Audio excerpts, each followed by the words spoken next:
Romanos, capítulo 10, Romanos 10, de 8 a 15. Eu vou ler aqui na versão Almeida Revista Corrigida Fiel.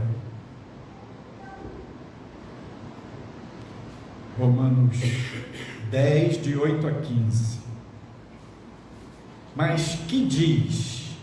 A palavra está junto de ti, na tua boca e no teu coração. Esta é a palavra da fé que pregamos, a saber, se com a tua boca confessares ao Senhor Jesus, e em teu coração creres que Deus o ressuscitou dentre os mortos, serás salvo. Visto que com o coração se crê para a justiça, e com a boca se faz confissão para a salvação. Porque a Escritura diz: todo aquele que nele crer não será confundido. Porquanto não há diferença entre judeu e grego, porque um mesmo é o Senhor de todos, rico para com todos os que o invocam. Porque todo aquele que invocar o nome do Senhor será salvo. Como, pois, invocarão aquele em quem não creram? E como crerão naquele de quem não ouviram? E como ouvirão, se não há quem pregue? E como pregarão, se não forem enviados? Como está escrito: quão formosos os pés dos que anunciam o evangelho da paz, dos que trazem alegres novas de boas coisas.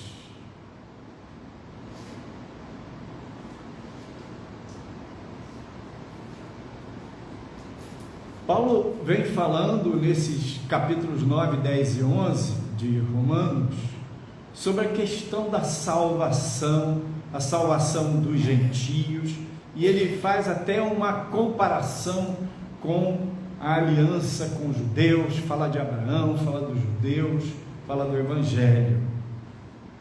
E o Evangelho quer dizer boa nova. O Evangelho é o Evangelho da graça. E Deus anunciou, de certa forma, este Evangelho a Abraão, quando disse: em ti abençoarei todas as famílias da terra. Ou seja, a bênção de Deus que estava contida, que estava na aliança com Abraão, ela incluía a bênção sobre todas as famílias da terra.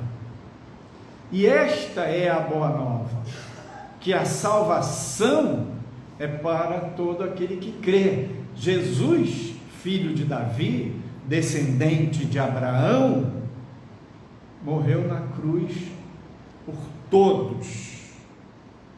E Paulo diz aqui no verso 8: a palavra que está junto de ti, na tua boca e no teu coração. Palavra de fé. A salvação tem a ver com a graça de Jesus, a graça. Somos salvos pela graça, por meio da fé. E Paulo diz, no verso 9, a saber, se com a tua boca confessares ao Senhor Jesus, e em teu coração creres que Deus o ressuscitou dentre os mortos, serás salvo. Esta é a boa nova. Este é o Evangelho. Se com a tua boca confessar a Jesus e no teu coração crer que Deus o ressuscitou dentre os mortos, você vai ser salvo. Salvo. Salvo de quê? Salvo da condenação eterna. Salvo do juízo de Deus. Salvo do inferno. Vai ser salvo da justa condenação divina sobre os seus pecados. Você vai ser salvo de ser julgado e condenado, se você crê e se você confessa. No Evangelho de Mateus, capítulo 10, versos 32 e 33, Jesus diz assim: portanto, qualquer que me confessar diante dos homens, eu o confessarei diante de meu Pai que está nos céus. Mas qualquer que me negar diante dos homens, eu o negarei também diante de meu Pai que está nos céus. Então Jesus mostra aqui a importância da confissão. O batismo nas águas. No Evangelho de Marcos, Jesus relaciona a salvação com o batismo, aquele que crer e for batizado. Por quê? O batismo é o testemunho público da confissão. É como se a pessoa estivesse confessando diante de Deus, diante dos anjos, diante dos homens, da sociedade, que ela reconhece Jesus como seu único e suficiente Salvador. Mas no caso, por exemplo, do ladrão da cruz, não tinha como batizar. Ele apenas se arrependeu. Esses dias até estava lendo um autor que dizia, eu achava um pouco estranho, tem algumas aparentes contradições na Bíblia, né? Uma que eu vi era assim, na descrição do Evangelho de Mateus, naquela hora da cruz, diz que os dois ladrões que estavam à direita e à esquerda de Jesus escarneceram dele. Mas no Evangelho de Lucas, se não me engano, conta que um deles falou: você não presta atenção, você não teme a Deus não? E nós estamos morrendo porque a gente merece, fizemos por merecer a cruz, mas ele é justo. E esse ladrão se dirige a Jesus e diz: Senhor, tem compaixão de mim, lembra-te de mim quando entrares no teu reino. Qual é a contradição? É que em Mateus diz que os dois escarneceram. Aí esses dias eu estava lendo e um autor falou assim, olha que interessante a ideia, é que um dos ladrões disse assim: se tu és o Cristo, então você desce da cruz, salva-te a ti mesmo e também livra a gente, livra a nossa barra. E esse autor, ele diz o seguinte, que os dois no primeiro momento começaram a falar coisas desse tipo. É isso mesmo, talvez o outro tenha dito: isso mesmo, vai lá, se livra a gente, tal e tal. E Mateus captou e descreveu isso. Mas o segundo se arrependeu.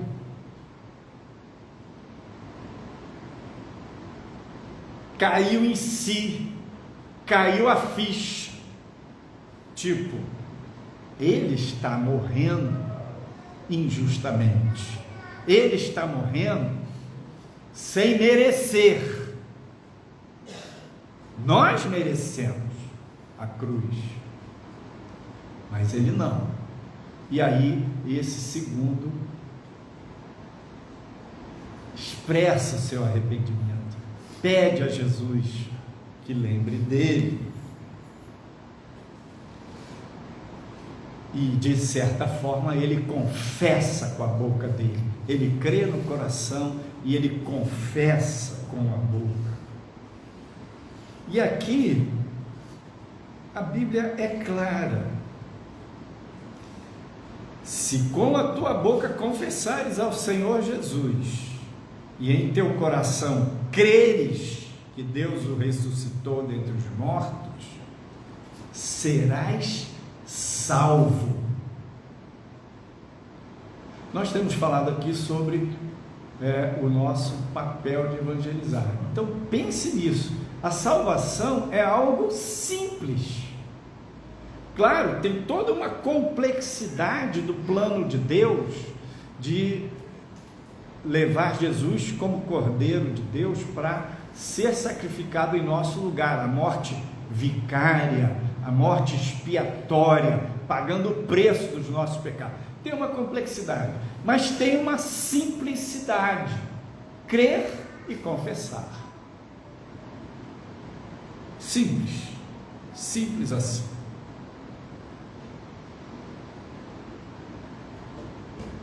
Pensa também que no seu desenvolvimento espiritual, no seu crescimento, na sua caminhada com Deus,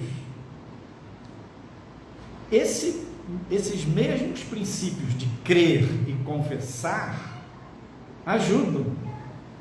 Crer é porque é aquilo que Cristo fez em nosso favor, é a obra da cruz.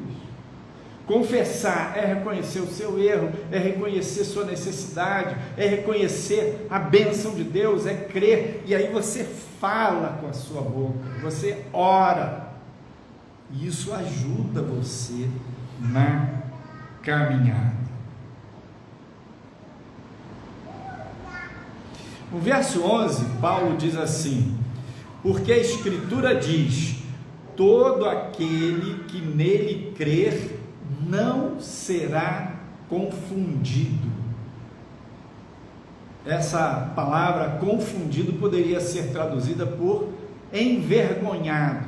Na verdade, não serão confundidos os que esperam no Senhor. Confundidos serão os que transgridem sem causa, diz o salmista. Na verdade, não serão envergonhados. Aquele que crer em Jesus não será envergonhado, não será confundido. Na hora do juízo, terá Jesus ao seu lado como seu Salvador. Diante do trono do juízo de Deus, não será envergonhado. E Jesus diz no Evangelho de João, capítulo 6, verso 37: todo o que o Pai me dá virá a mim, e o que vem a mim, de maneira nenhuma o lançarei fora. Todo o que o Pai me dá virá a mim, e o que vem a mim, de maneira nenhuma o lançarei fora. Então, Deus tem muitas ovelhas. Jesus disse no Evangelho de João também: ainda tem outras ovelhas que não são deste aprisco, e me convém trazê-las. A salvação é pela graça. Veja o que Paulo diz no verso 13: porque todo aquele que invocar o nome do Senhor será salvo. Invocou o nome do Senhor, declarou, creu, é salvo. Diz lá Paulo em Efésios 2:8: porque pela graça sois salvos por meio da fé. Isto não vem de vós, é dom de Deus. Oh, aleluia! Somos salvos pela graça, por meio da fé. Eu queria falar aqui um assunto que ele, teologicamente, é um assunto delicado, mas ele é muito interessante. O assunto é a salvação e o reino. Esses dois temas, eles aparecem nos evangelhos. Então, conforme Paulo fala aqui, a salvação é simples. Todo aquele que crê e confessar é salvo. Que invocar o nome do Senhor é salvo. A pessoa passou a vida inteira tendo uma oportunidade aqui, outra ali, mas escapou, fugiu, negou, empurrou com a barriga, mas agora está lá no hospital, deitado num leito, no limiar da morte, e alguém prega o Evangelho. Eu tive uma experiência assim, um conhecido meu, um amigo meu lá do clube, advogado, trabalhista, um cara muito zeloso, assim, ele era um cara com senso de justiça muito forte, mas tinha uma barreira total com o Evangelho. Gente boa dessa, mas...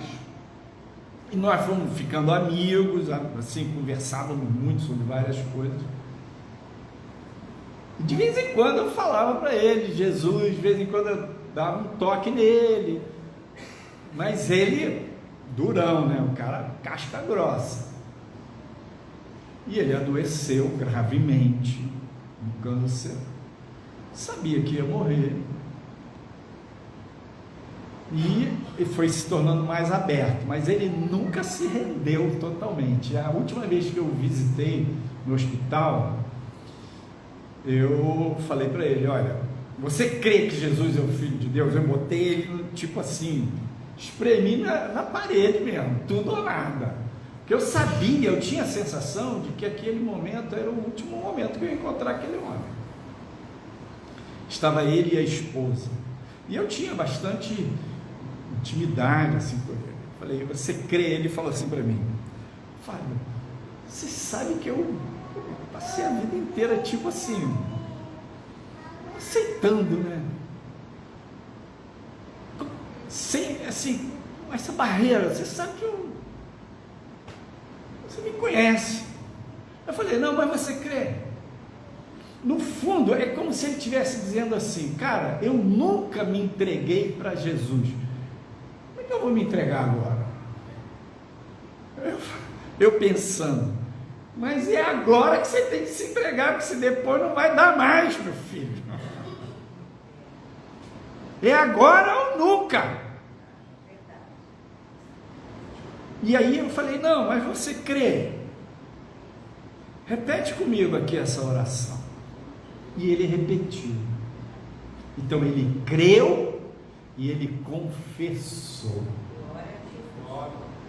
Ele foi salvo. Poucos dias depois ele faleceu. Esta foi a última vez que eu estive com ele. Então, a salvação é simples. A salvação é pela graça. A graça de Jesus é tudo aquilo que Ele é e que Ele fez em favor de toda a humanidade. Homem santo, justo, bom, perfeito, sem pecado, Cordeiro de Deus que se entregou por nossos pecados. E ressuscitou, venceu o mal, venceu a morte. A salvação é: eu creio que Jesus é o Filho de Deus, eu confesso com a minha boca, eu confesso perante os homens, perante os anjos de Deus, então eu sou salvo. Salvação é simples. O reino,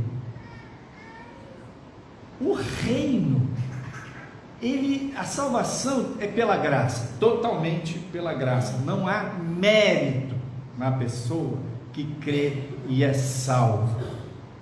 Ela não fez por onde, ela não conquistou, ela não pagou o preço suficiente, não foram as boas obras de justiça ou benefícios que ela tenha feito para terceiros, nada disso deu base para ela ser salva. Então, somente a graça de Jesus. Agora, o reino, Jesus diz, o reino a gente é tomado pela força. O reino é guerra. O reino é a batalha espiritual. O reino é pregar o evangelho. O reino tem a ver com servir, com o serviço da casa do Senhor, com a obra, fazer a obra de Deus, guerrear as guerras de Deus. O reino, sim, tem a ver com as obras. Salvação, não. E o reino tem a ver com galardão. As suas obras, diz lá em Apocalipse, os morreram e as suas obras os seguiram. Que obras que os seguiram? Que obras que vão seguir você depois de você morrer?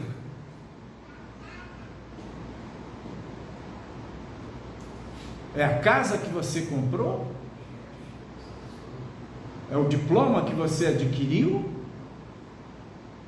São os bens que você conquistou? Os títulos? Não, não são essas obras. As obras que seguirão você depois que você morrer são as obras relacionadas ao reino de Deus. Essas, Jesus disse, até mesmo um copo de água fria que você der em nome de discípulo não será esquecido. Qualquer bem que você faça ao seu próximo em nome do Senhor, quando você abençoa o mendigo, você dá uma esmola para o mendigo, e aquela pessoa pobre, miserável, frágil, olha para você e diz: Deus te abençoe, Deus te pague. Deus vai pagar mesmo. Tudo que você fizer pelo reino, Deus lhe recompensará. Você não faz essas coisas do reino para ser salvo. Você é salvo pela graça, por meio da fé. Mas as boas obras que Deus preparou para você fazer têm a ver com o reino. E nisso tem esforço, nisso tem relação, nisso tem trabalho, tem suor, tem guerra, tem batalha. No verso 14 deste texto de Romanos 10, Paulo diz assim: como, pois, invocarão aquele em quem não creram? Como é que uma pessoa vai invocar o Salvador se ela não crê? Ela não crê. Segunda pergunta que Paulo faz nesse verso 14: e como crerão naquele de quem não ouviram? Primeira como é que a pessoa vai invocar a alguém que ela não crê? A segunda, e como é que ela vai crer se ela não ouviu? Ela não ouviu falar do Evangelho, ela não ouviu falar do Salvador, ela não ouviu falar da salvação em Cristo Jesus, não ouviu. Como é que ela vai invocar?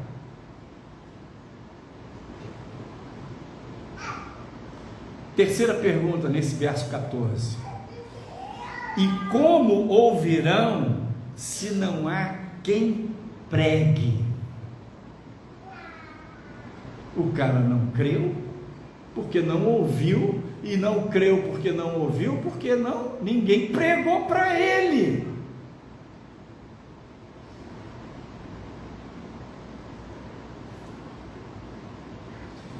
Então, queridos, aqui tem uma questão muito séria, muito forte,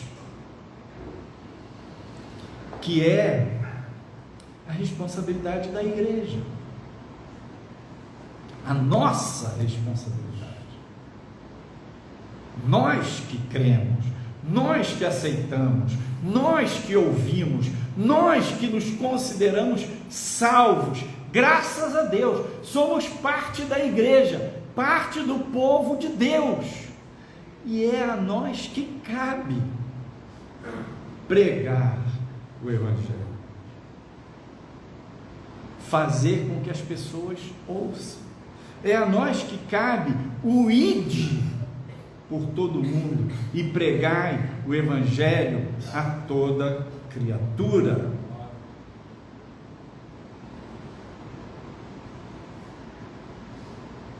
É a você que cabe, é a mim.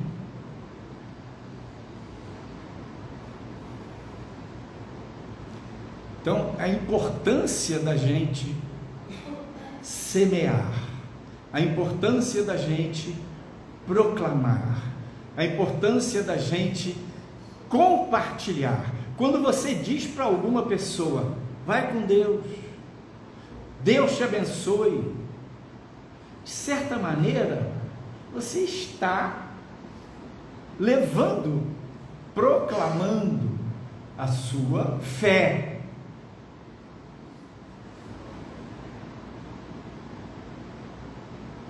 Aqui, Paulo fala para Timóteo: instistas a tempo e fora de tempo. Ou seja, pregue o Evangelho, semeie, jogue a semente. Você não sabe qual delas vai prosperar, então seja generoso, seja abundante na obra de Deus, faça a obra, guerreie as guerras do Senhor, trabalhe no reino, expanda a fé. Como, pois, invocarão aquele em quem não creram? E como crerão naquele de quem não ouviram? E como ouvirão se não há quem pregue?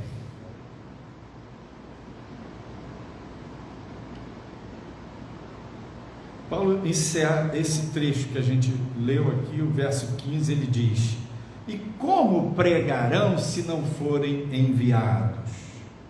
Como está escrito: quão formosos os pés dos que anunciam o Evangelho da paz, dos que trazem alegres novas de boas coisas.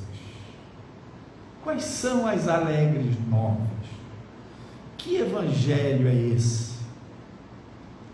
O evangelho de que a salvação é pela graça, pela obra de Jesus, que ninguém merece, mas mesmo não merecendo, é para aquela pessoa, é para todo aquele que crê.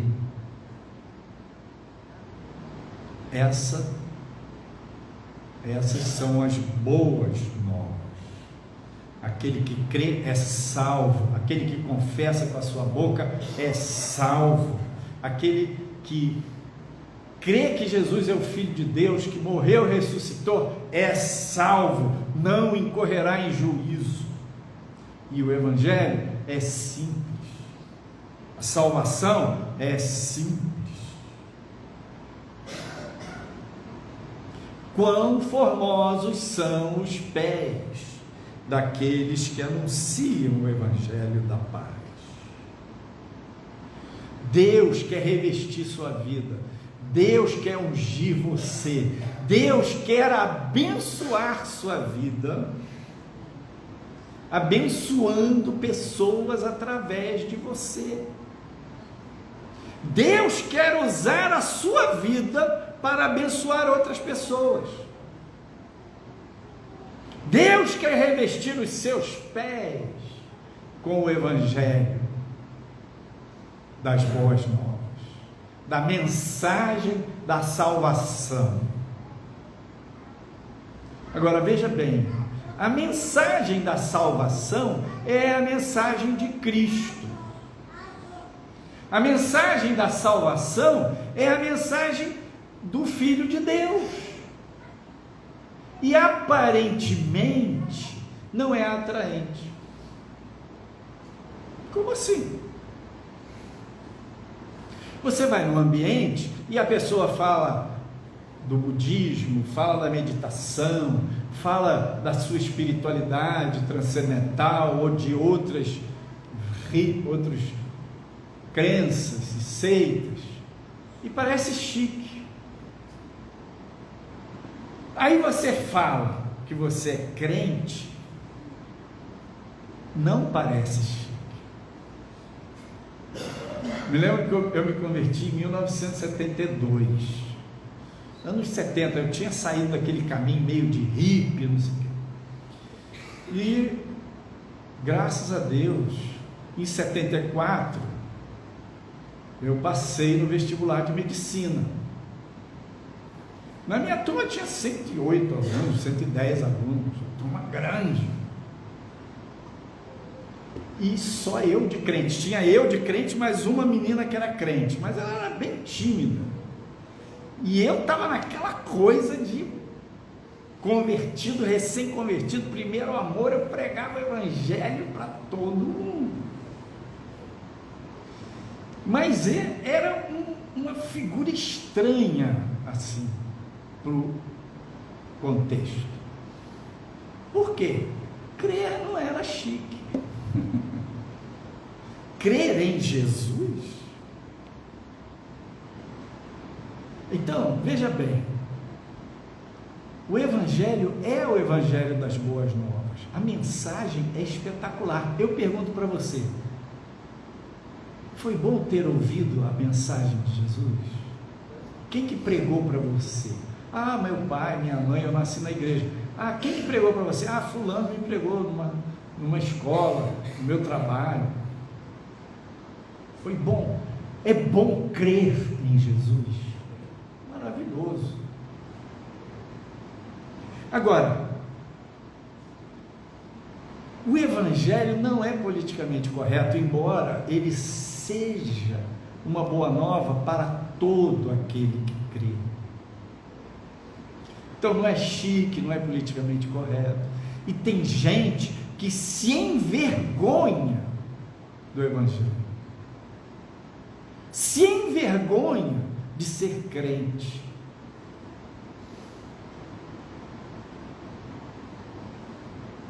Ah, por quê? Porque o mundo diz que crente é chato, porque o mundo torce o nariz para o crente. E por que o mundo torce o nariz para o crente? Porque o mundo jaz no maligno. Satanás tem horror do Evangelho, porque no Evangelho está a boa nova da salvação, onde as pessoas são perdoadas dos seus pecados, terão a vida eterna, irão para o céu em vez de ir para o inferno.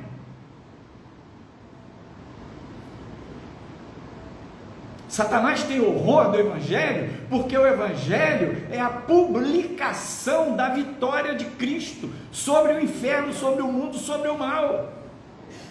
Satanás tem horror do Evangelho, porque o Evangelho traz a salvação para todo aquele que crê, e ele se opõe ao Evangelho, ele se opõe a Deus, ele se opõe ao reino de Deus. Então o que ele faz? Ele trabalha o tempo todo para tornar o Evangelho uma coisa feia, grotesca, uma coisa chata, uma coisa indigesta, uma coisa repulsiva.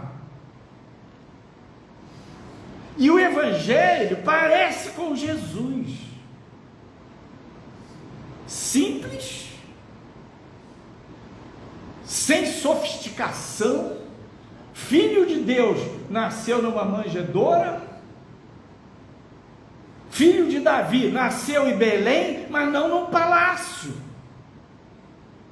Então, aparentemente, o Evangelho não tem um apelo natural, não tem uma atração, porque o mundo trata de revestir a visão do próprio mundo e de muitos crentes de uma coisa meio chata, careta, grotesca ou desprezível. Mas Jesus era manso e humilde de coração, amoroso, salvador, benigno, misericordioso, totalmente desejável. Ele é o nosso amado, ele é o Filho de Deus, ele é o Salvador. É muito bom pertencer a Jesus, é muito bom comer da sua carne e beber do seu sangue, é muito bom que a gente come esse pão da vida que é Cristo.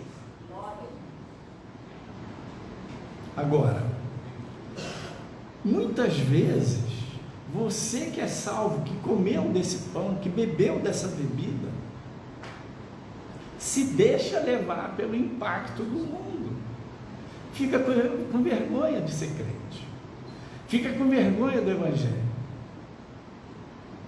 Então a gente tem dois extremos ruins aí, que nós, servos do Senhor, precisamos evitar.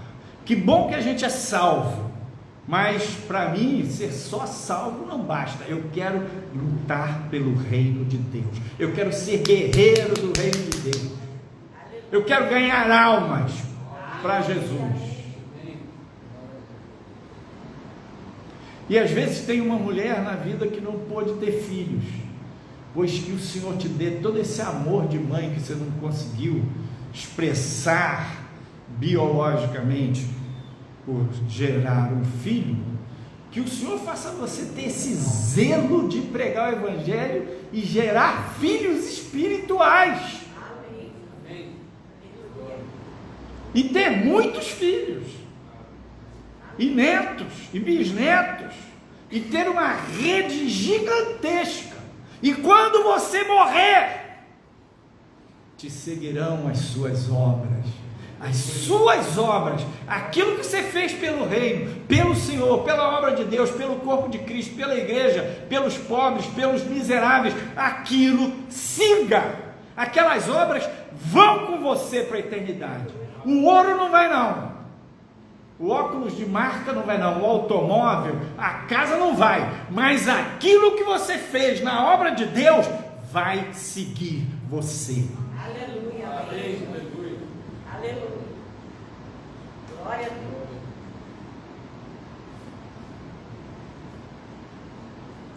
Como, pois, invocarão aquele em quem não creram? Como crerão naquele de quem não ouviram? E como ouvirão se não há quem pregue? Aquele meu amigo, advogado, Deus botou eu ali para pregar para ele.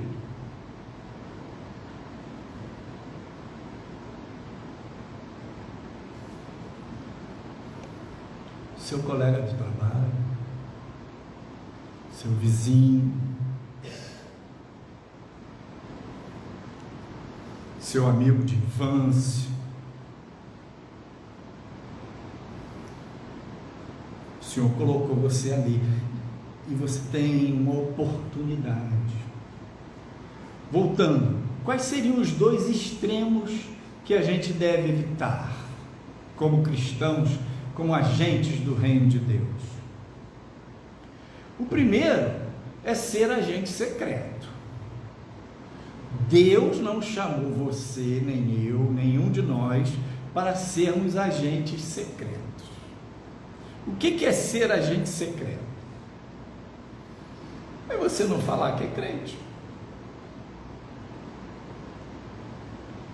Eu fiz um curso, muitos cursos, com Moisés Grossman, judeu, psiquiatra, terapeuta de família, e ele tem um curso importante no Rio, nessa área de terapia de família, de casal. Fiz muitos cursos com Moisés, então eu assisti muitas primeiras aulas dele.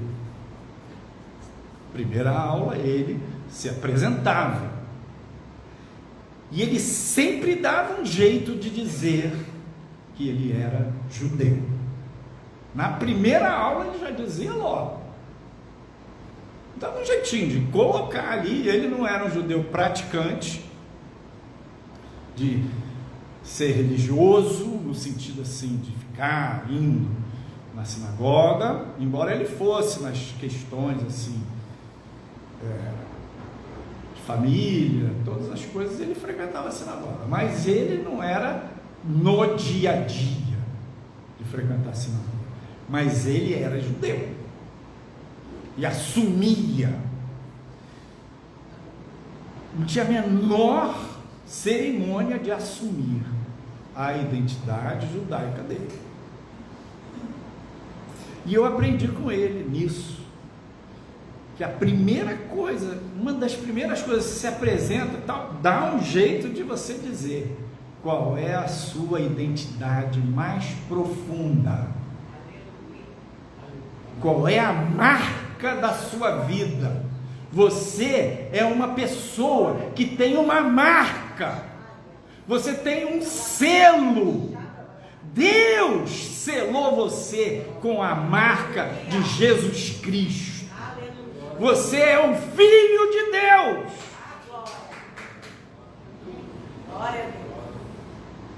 Então, o Senhor não chamou você para ser agente secreto. Evite essa posição, evite esse comportamento, porque esse é um extremo ruim. O outro extremo ruim é o crente chato. Mas é chato. Mas como é chato aquele crente. Chato para burro.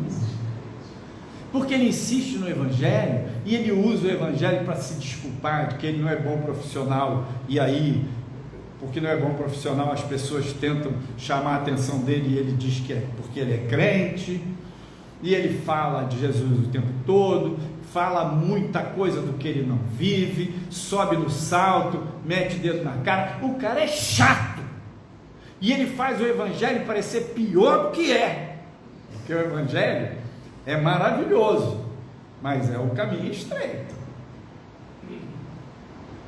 Então, aquilo que o mundo vende sobre o evangelho, aquele crente trata de confirmar. Evite esse lugar, saia desse papel, aprenda a usar todas as oportunidades que Deus lhe dá para semear, para pregar, para proclamar, para declarar sua fé em Jesus. Mas evite de ser chato. O evangelho é agradável. Jesus era uma pessoa agradável. As pessoas gostavam de estar com ele, de estar perto dele. Queriam conviver com ele. Não só pelas bênçãos. O Otmani diz que uma das missões do crente, é muito interessante essa ideia, uma das principais missões do cristão é gerar naqueles que estão à sua volta fome e sede de Deus. Porque quando você abençoa uma pessoa quando a sua palavra é uma palavra temperada, com sal, quando você não fica falando mal dos outros, quando você não fica pilhando coisas erradas e ruins nos seus relacionamentos, na sua fala, você se torna uma pessoa agradável, não falsamente, mas agradável, e a bênção do Senhor transpira em você, o bom cheiro de Cristo. E a pessoa não sabe por que tem um melzinho na sua vida, ela não sabe o que é que tem na sua pessoa que agrada, ela não sabe que ela está ficando com fome e sede de Deus, ela está ficando com fome e sede do pão da vida, da água da vida, que é Jesus Cristo. Porque a coisa linda que tem na sua vida, a bênção, aquilo que faz você ter graça, é Cristo. Então o Otmani diz: aprenda a ser um canal de bênção e gerar naqueles que estão à sua volta fome e sede. Por exemplo, uma estratégia que é muito interessante para você pregar o Evangelho é você perguntar à pessoa, ela está contando um problema, uma coisa difícil. Você perguntar para ela: você quer que eu faça uma oração? Eu posso orar por você? Ou, se não tem um clima assim, né? Para isso você pode dizer assim: eu vou orar por você. Minha devocional, eu vou levantar um clamor, eu vou pedir a Deus por sua vida, por sua casa, por seu filho, por sua família. Diz: vou orar por você. Você está semeando a palavra, semeando a esperança, semeando a fé no Evangelho. Claro, se a pessoa disser: vai orar, ora por mim agora, amém. Ore por ela onde você estiver, está no mercado ali, vai para o cantinho ali e ora. No período da pandemia, está todo mundo muito mobilizado. Logo naqueles começos assim, eu vi um negócio que eu nunca tinha visto. Eu moro ali perto da praia, né? E costumo caminhar na praia, bem na areia, correr, caminhar, fazer exercício ali. E no período da pandemia, o pessoal começou a fazer, muita gente fazendo caminhada lá, e eu vi mais de uma vez pessoas fazendo rodinha de oração de manhã, orando lá na beira da praia. Senhoras, pessoas que foram fazer caminhada, mas que são gente de fé, se reuniram ali para orar. E eu pensei: as pessoas estão usando a fé no meio de um tempo difícil e não estão com vergonha nenhuma de orar. Então a pessoa está lá no trabalho, falou para você: não, você ora por mim, vamos orar agora, abençoa, creia que o Senhor ouve a sua oração e vai atender a sua petição, e isso vai abrir a mente, o coração e a fé da pessoa para Jesus.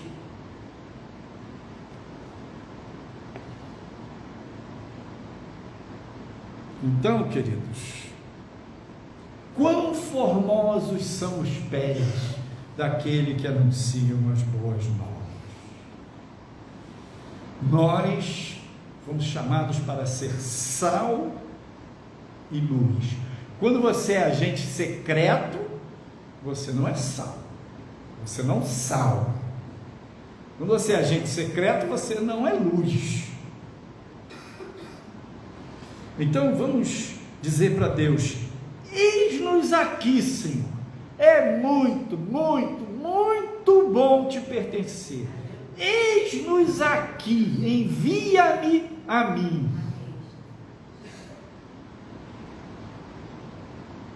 Pensei da gente fazer uma oração e a gente, nesta oração, pedir perdão a Deus. Perdão pela nossa omissão, perdão pela acomodação espiritual, perdão pelas vezes e oportunidades que Deus deu que a gente não aproveitou para semear o Evangelho, perdão pela vergonha do Evangelho. Vamos pedir perdão, vamos orar.